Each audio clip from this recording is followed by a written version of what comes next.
Hello and welcome to the Election Corner on One Man Think Tank. Today I'm going to be giving you my April 2020 presidential election prediction between Joe Biden and Donald Trump. This is the first election prediction I'm making where we are almost 100% of the two nominees. Joe Biden is the only candidate left in the Democratic primary, while Donald Trump is basically the only candidate who was ever in the Republican primary. Sorry, Bill Wield, but it's true. Now, this matchup is interesting and will most likely be a tad biased to Joe Biden due to the whole coronavirus outbreak, which has been lowering Donald Trump's numbers as of late, but I have to go off the most recent numbers and trends. So keep that in mind. For those of you who don't know, for these predictions I like to use state polling numbers for the presidency as well as the Senate and gubernatorial races, as well as the general approval rating of the president in many states. So keep that in mind as we go in. So let's set up the initial stage with some safe states. For Joe Biden, I am going to safely assume every seat that Hillary Clinton won in 2016 will remain for the Democratic Party. Pennsylvania was not one of them. This includes the entirety of the East Coast, Maine's all and first districts, Illinois, Minnesota, sorry, all the M names get confusing after a while, D.C., Hawaii, as well as Colorado and New Mexico. My reason for leaving these as safe, as I've seen this get a few comments, is pretty simple. These states are very unlikely to flip to Donald Trump. And while there's an argument they might be closer than some of the seats I'm going to argue, or will be closer in numbers than some of the seats I'm going to argue fall into the likely, leans, or tilt categories, that doesn't mean that the race is necessarily more competitive. If you know a race is going to end up 99% of the time 51 to the Democrat and 49 to the Republican, then that seat is safe Democrat, even if there's a seat that 40% of the time could be 60% Democrat and 40% of the time could be 60% Republican. That is a highly competitive seat in comparison. So Joe Biden gets to start off with a nice solid number, essentially the remnants of Barack Obama's blue wall. Donald Trump, on the other hand, is going to get a lot of easy starting ground in the Great Plains region, including all of Nebraska. I'm going to assume Nebraska's 2nd district will not flip for Joe Biden. Oklahoma, as well as a good chunk of the South. For some reason, I'm hearing a narrative periodically pop up that Joe Biden is somehow strong in the South and it's making some of these races more competitive, as well as Alaska. But not really true as far as I can tell. These states have no history voting Democratic statewide in a long time and have, lower approval ratings. Some of the best approval ratings for Donald Trump out of the whole country. So I don't see how these seats are going to flip. So this is our real first setup. Joe Biden only needs to win a couple of states, exactly 38 electors, while Donald Trump needs to gain over 100 in order to win the presidency, or keep the presidency in his case. So, going on, let's start off with some good news for Joe Biden in the Great Lakes area. I'm with Michigan.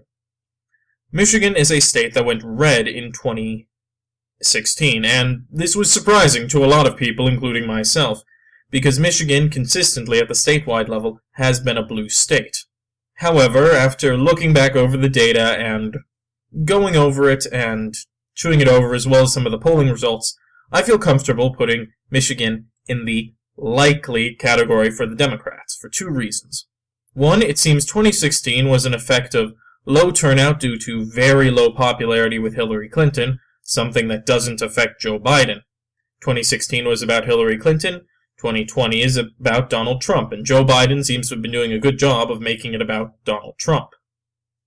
However, he's also popular in Michigan, according to the polling, and, let's face it, a chunk of Michigan's issue in 2016 was voter suppression. Had a few more people been able to register at the polls or been automatically registered, Michigan would have flipped.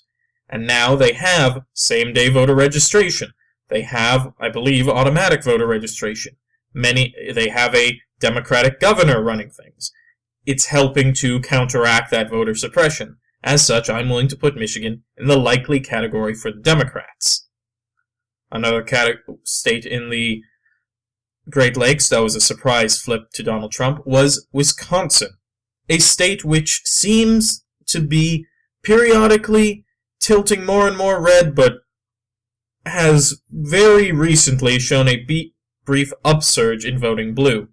We'll have to see how this turns out on Election Day, but in my opinion, right now, Wisconsin, out of many of the historic blue states, has one of the best chances of turning to the Republicans. However, not good enough that I'm willing to rule it out for the Democrats 100% of the time. Right now, Wisconsin is tilt Democratic. Joe Biden is barely leading in a lot of polls. We're talking maybe 1 to 3 points, but neither candidate is breaking 50%. Also, given the fact Wisconsin flipped in 2016 and still has numerous layers of voter suppression, I'm willing to say there's a solid chance it will flip to the Republicans, but a bare amount that if there's high enough voter turnout, it will remain blue. In Iowa, I'm going to say it is likely Republican. Iowa is essentially Wisconsin, but further along. A state that was blue, then went purple, and is now going red. There are people who like to imagine Iowa as the ideal purple state, right in the heartland of the country. Oh, it's beautiful, makes a great narrative, they host the caucuses, they start things off, it's this narrative everyone likes. However, Iowa's been turning more and more red. That's just the sheer fact of the matter. They have a chance to surprise us in 2020. They could go, you know what, who we really like? Joe Biden. I'm not seeing that. I hear people arguing, well, he's such a folksy Midwestern personality. I don't think that's enough to win over Iowa voters. And I think people who live in and work with CNN and live in Georgia probably aren't the best people to make the call for Iowa, but that's just me. Continuing into the heartland, we have Kansas, when playing as another likely Republican state. The reason I'm putting it as likely Republican is for two reasons. One, you have the sudden flip of the governor's race, but also I think the Senate race will play a big factor here. It is very likely Kansas will have a very unpopular senatorial candidate in the form of Chris Kobach, and a very unpopular presidential candidate in the form of Donald Trump. Combine these together, I'm willing to say that's enough to shake the historic Kansas red attitude.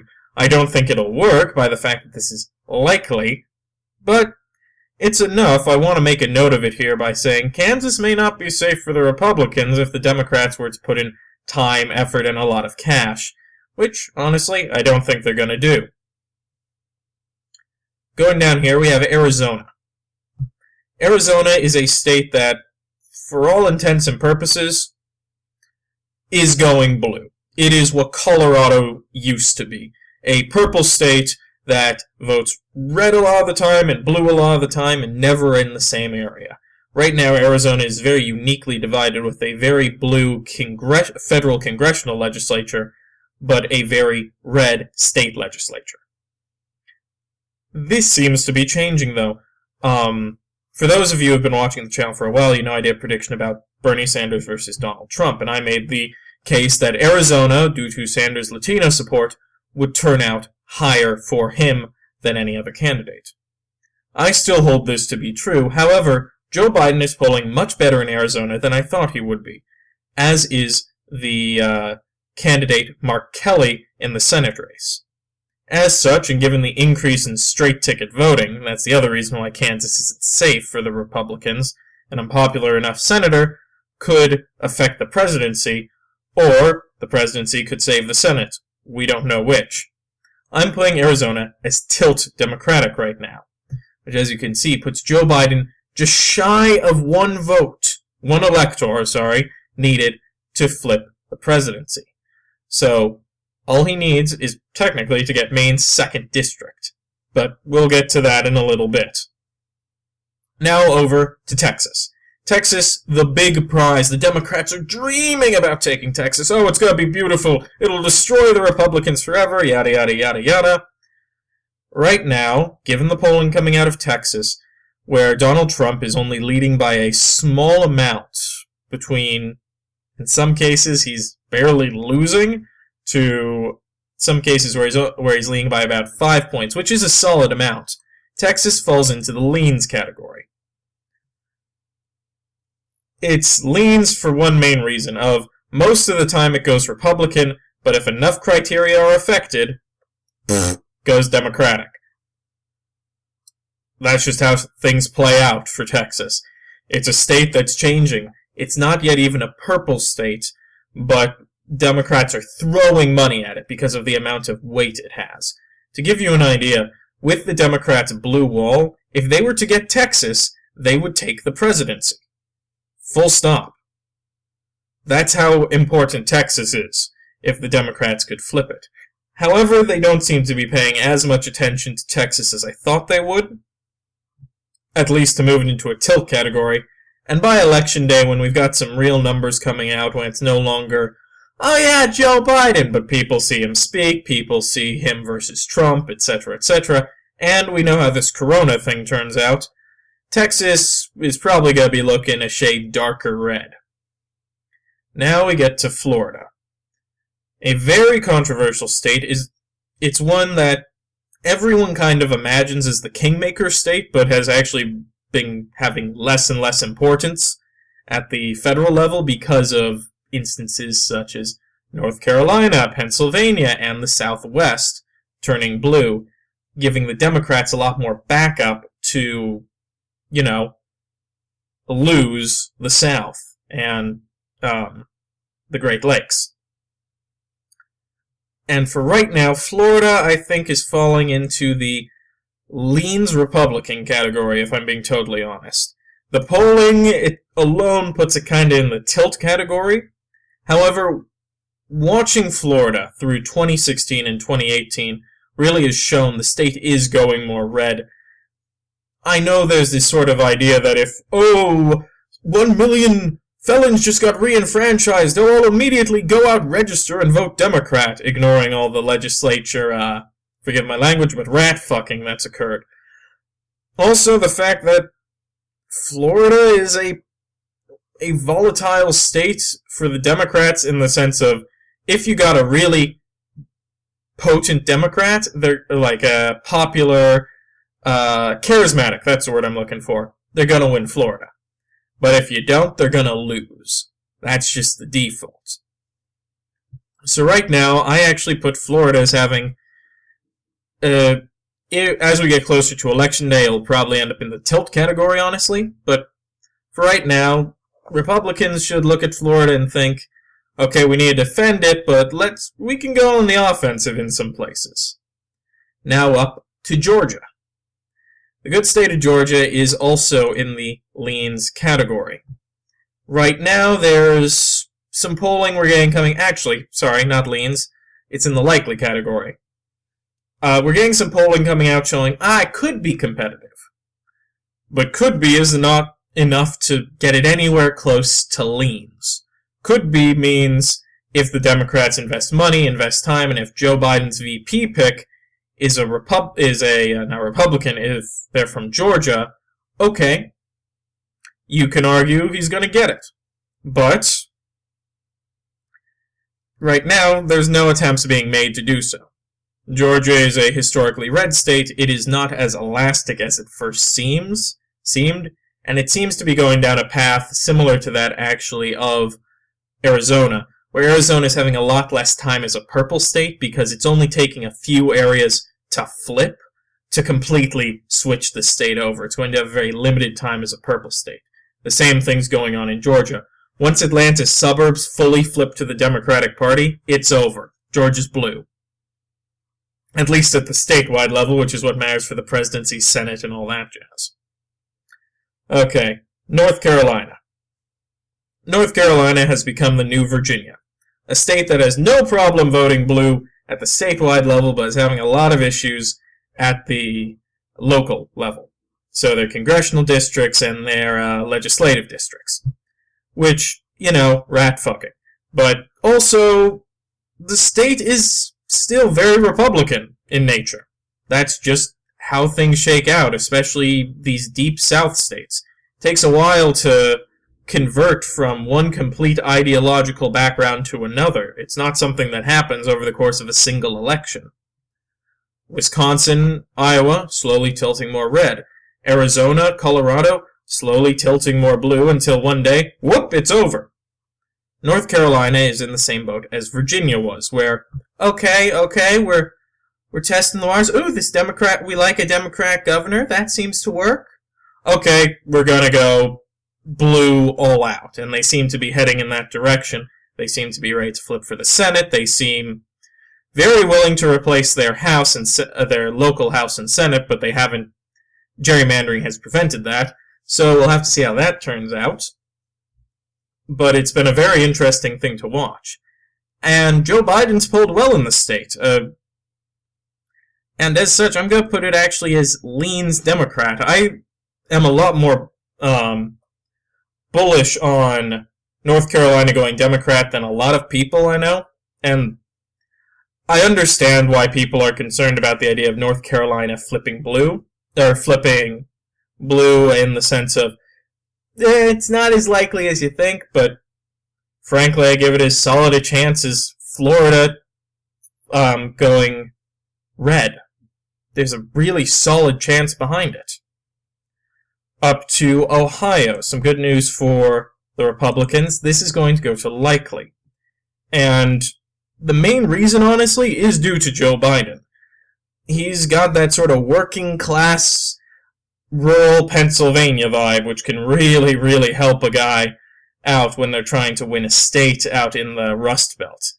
I think he'll play well in Michigan. I think he'll play well in Ohio. But I don't think he'll play well enough to flip Ohio. Sherrod Brown, he is not. But speaking of a state it will flip back to the Democrats, Pennsylvania, and it'll put it at likely. Pennsylvania is arguably a Joe Biden home state territory. He does really well there, pulls great there. He's got the Scranton vibe, which can help pull the rest of the state to the Democratic Party and push him over by the, I think it was like 78,000 votes he needs to improve on Hillary Clinton. Not to mention, coal jobs are still disappearing. That's hurting Appalachia, that's hurting rural Pennsylvania, and when Donald Trump hasn't done anything about it, at the very best in that scenario, some begrudgingly show up, but most remain home. That's not a scenario you want to be if you're Donald Trump. And the last one is Maine's 2nd District, which I am putting ever so lightly as tilt Democrat. As we get closer to Election Day, this will be flipping back and forth pretty frequently, but for right now, given Joe Biden's decent national polling, his overall high numbers against Donald Trump, and the fact that Maine's 2nd District has been bluing more and more, I'm willing to put his tilt for right now. Joe Biden's got East Coast cred, he's got rural East Coast cred, I should clarify, and, well, also East Coast cred. He takes the Northeast Regional, which is enough for a lot of people. But Maine's 2nd District kinda is similar terrain to Pennsylvania's rural areas, which makes me feel comfortable enough saying tilt Democratic, but there's a solid chance the Republicans take it. So this is our final map. Theoretically, 51% of the time you end up with Democrats at 305 votes, Republicans at 233, flipping the presidency and giving the presidency to Joe Biden. Now, what's the big messaging that should be taken away from this? 1. The Democrats only need to win a few states. As you can see, and they've got a solid backing. I'm willing to bet they retake Michigan and Pennsylvania. Won by Joe Biden. His background, I could see him taking them. Meaning he only needs 2 more electoral votes. Now, those 2 will be hard to find. They could be North Carolina, or Wisconsin, or Arizona. I'd put my money, if you were looking at some place to flip, on either North Carolina or Arizona. Republicans, on the other hand, have a bit of an uphill battle. They've got an albatross in the form of Donald Trump, who keeps hemorrhaging popularity. So they need to motivate their own base to turn out. And to be honest, Joe Biden's not that scary of a guy. And it's really easy for them to try and discourage Democratic turnout over encouraging Republican turnout, which could play either way for them, especially when they've got such a wide field to defend.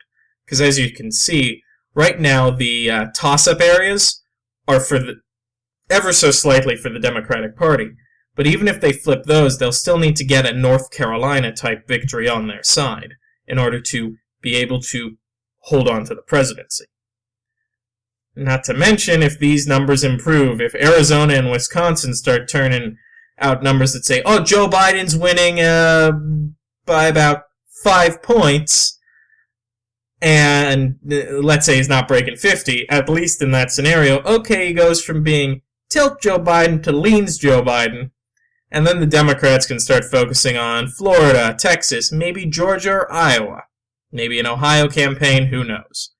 But that's the big difference here. Republicans are going to have to go on the offensive in a year they should be playing defensive.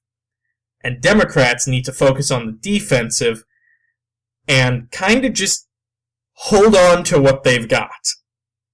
Which, depending on if Joe Biden plays it like Hillary Clinton and goes, no, I can win Texas, there could be problems. But with that being said, if you liked the video, please leave a like down below. It helps grow the channel. Also, while you're down there, drop a comment. And if you want to see more, please click the subscribe button and the notification bell. Otherwise, as always, have a wonderful day.